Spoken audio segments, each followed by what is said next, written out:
Hey y'all, this is Amanda and welcome back to my Texas Zone 8A garden, and today I'm in the shade garden and I'm going to be setting up a very easy, simple drip irrigation system.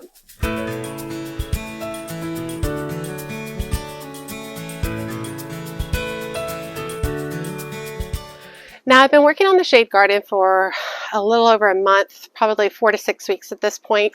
If you haven't caught those other videos, I will link them down below in this video's description. But we're to the point where I am going to start moving some existing plants that I have over here. But with the hot weather, I am going to need to set up a drip irrigation system so that I can accommodate the plants that I'm going to move over here. So I'm going to show you guys what I have now and what I'm going to be setting up, and it's all going to be very simple. A lot of people are really intimidated by the drip irrigation system. I currently have one that's been set up for almost 5 years and another that's been set up for almost 3 years, and we'll be adding on to this, and I've used the same system for both and they've done really well. So let's go over that and I'll show you how to do it. Okay, so this is my current drip irrigation system. Please ignore the blue tape. This is for when we're out of town, and I put blue tape over anything that's not supposed to be touched by whoever's taking care of my garden at the time. So we'll go ahead and just pull that off real quick.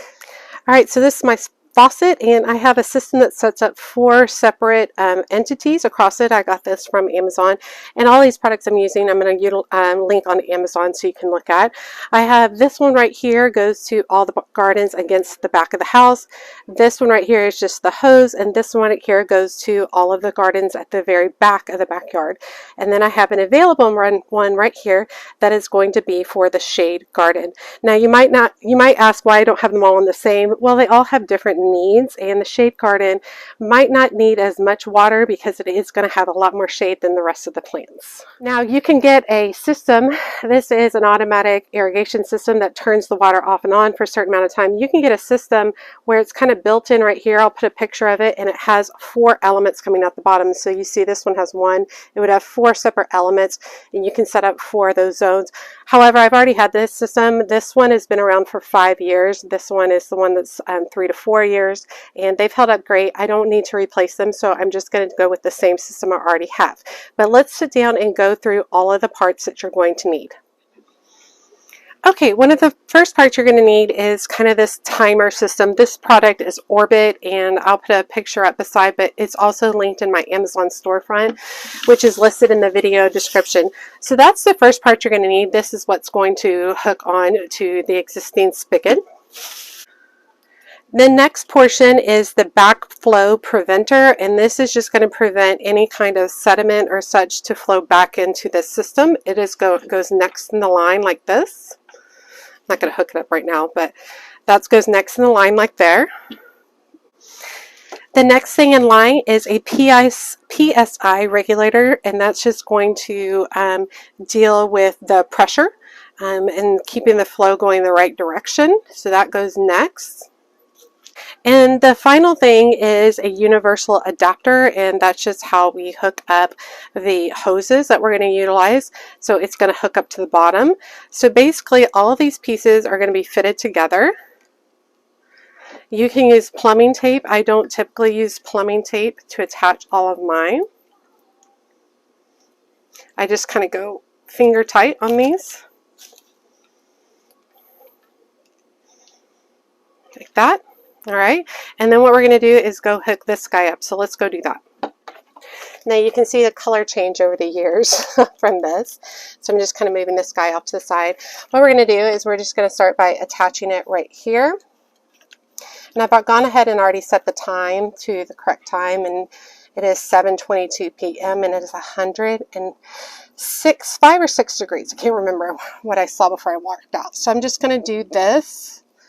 And let's go ahead and see if I get a lot of spray out of there. All right, good. So not getting dripping up here, which is great. All right, so we're good on that. So now we have to attach that those pieces that we put all together.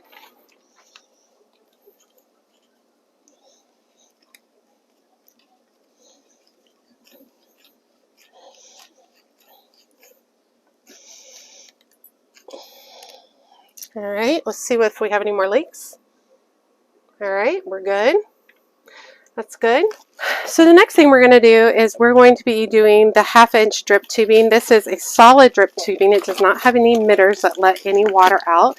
So we're going to be attaching the hose right to here. So let's get that done. Okay, so basically this is the universal adapter. So we're going to push it all the way up in here as far as it can go. Should be good.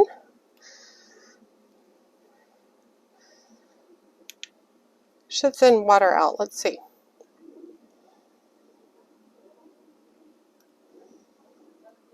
All right, cool.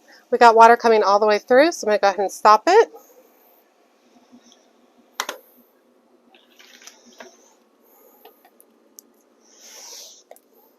And you can see the water coming out the very end of the hose.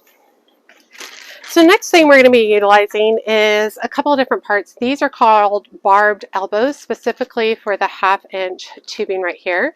And this is how we make right angle turns with it. So anytime we get to a corner of the property, we're going to cut our hose and then insert this barb and then do a new hose off of this end. And then I also have the barred couplings, which is basically a straight line and connects two different pieces of hose. So at this point, I want to come down with this hose, and I want to make sure that I don't have a kink in there. And it's going to be a little awkward, y'all. Like, it's going to stick out a little bit, but I do plan on putting some beautiful potted plants here, and you won't really see it. And I want my hose to go all the way back behind the potting bench to this corner. So we'd use one of those kind of 45-degree angle barbs here. And then we're going to go all the way across here. And then we're going to go again, the 45-degree, go all the way back here, and then all the way across to the very end over there. And then I'm going to close it, and I'll show y'all what I utilize to close it. And the hose can just very easily be cut with a pair of scissors or a pair of clippers. And so I've made my cut. I'm going to insert my, I guess this is the 90-degree angle. Yeah, I think I said 45-degree earlier, but 90-degree angle. And that's just going to allow me to step down to the next angle and easily run this hose back behind. So I'm putting the other side. So now we've got my 90-degree angle right there.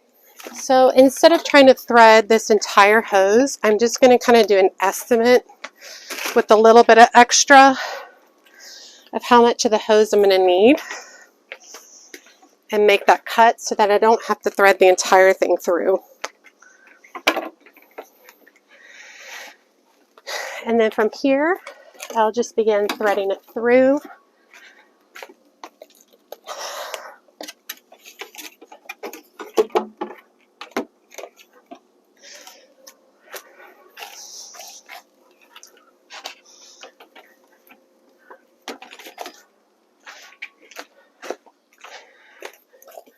And then you can use some stakes to put in there. The stakes I have right now aren't really like long enough to really get down there. So the pots will end up holding it. So I've got my hose over here. I do want to give it a little bit of a give. Like, I don't want to pull it like super tight. I'll make my cut and insert my barb. Just like that. And then I will add the other end of the hose. I'm going to use this piece of wood to kind of hold it in its corner for now and estimate how much I'm going to need.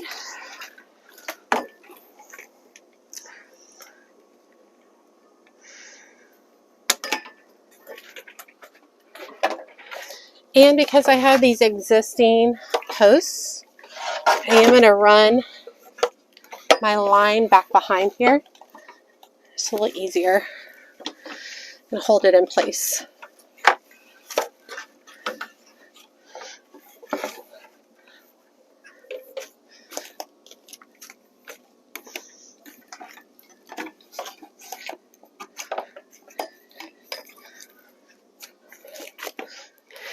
And then once I have some like better stakes, I'll pin all this down.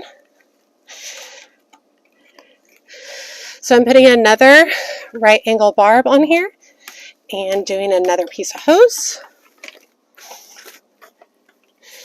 And then I'm running this hose back behind the new Vigo garden all the way to the front. And I'll show you how I cut this off. So the next thing you're going to need is a figure-8 clamp. And this is what closes off the end of your hose. So let me show you what that looks like.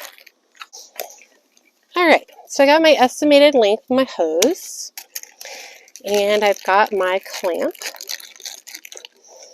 And this is very easily done. You just slide your clamp down about 4 inches. And then you bend pipe and then you put it in on the other side and then push it back up and that clamps it closed. Okay, I told y'all it was easier than you might think.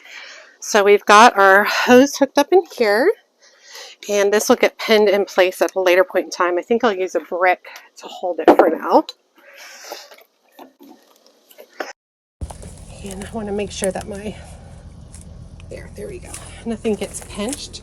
So now we go down here and we go back behind, back to the corner, all across here. And then we're going across the whole back there. And then we've capped it at the very end, which is super important or else your water just runs out and there's no pressure. Okay, and that right there is your very basic system and setup. Now, the actual dial system, the timer system, you can adjust to whatever you want. You can do it every 6 hours, every 12 hours, every day, every 3 days. And then you determine how long you want to run it. So you can run it 5 minutes, 10 minutes, 12 minutes, an hour, whatever it is that you want. And so I'll set that up at a later time once I've decided what kind of plants I want here. Now, this is the very basic system. This is just giving me water access all the way around the shade garden. From this point on, I would want to plug into this hose. So I want to get access to this hose, run smaller tubing up, 1/4 inch tubing, run it up to different places in this garden, run it up to different pots and stuff that I'm going to have, just run it up to different places all together. So let's go over how we make that work. Okay, so I'm going to use this area right here as an example. We have our 1/2 inch solid tubing going here, and you can see that I've used a straight line coupler punched into this hole, and I've run a 1/4 inch tubing all the way up. And then at the bottom, I've attached a emitter right here that runs water to the base of my rose. Other areas I've done this over here for my mum garden. You can see the black 1/2 inch tubing that goes all the way across. And then you can see other places where I've punched in my 1/4 inch tubing and run it to the base of each plant. This allows me to add drip just to the bases of each of these plants as opposed to watering the whole entire garden. Now let's look at some other options. This down here is 1/4 inch emitter tubing. So it has an emitter right here. And you can see another one 6 inches away right here. And these emitters release drops of water when they're on. And it waters just at the base of that. And so this entire bed has the brown tubing with emitters run to the entire thing, which is awesome. Oh, look. Pretty, pretty. So that is another way that you can water an entire garden. Instead of having to water at the base of each plant, you can use the brown tubing that has emitters and spread it out throughout the entire bed. I did want to show you how I have brought up from other locations. So back here is, here it is, the 1/2 inch tubing, and now it's kind of underground. And then what I've done once again for these planters is I've plugged in a 1/4 inch tubing, come all the way up.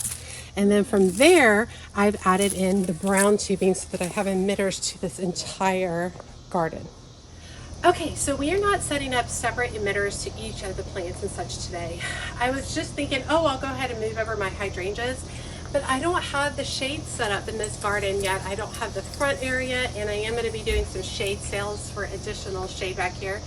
And I don't want to bring those hydrangeas up here when we're expecting another couple of weeks of triple digit temps, only for it to just get scorched over here. But once I do that, in a video, I'll show you how I'm going to run off when I run new 1/4 inch tubing up to different locations. But this gives you the basic idea. All of these individual products are listed in my Amazon storefront, which is a link down below. You do not have to order them through that.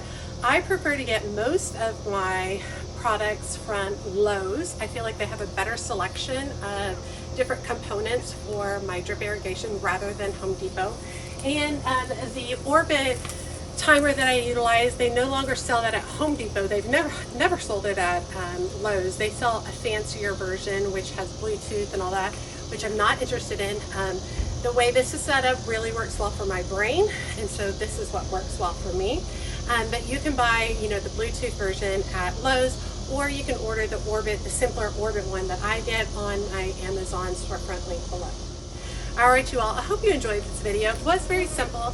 It can be very intimidating to start a drip irrigation system, but once you set one up and you know the components that are needed, you're going to be shocked at what it allows you to do within your garden, how much time it allows you to step away from hand watering all the time, and allows you to save water. This saves so much water than hand watering.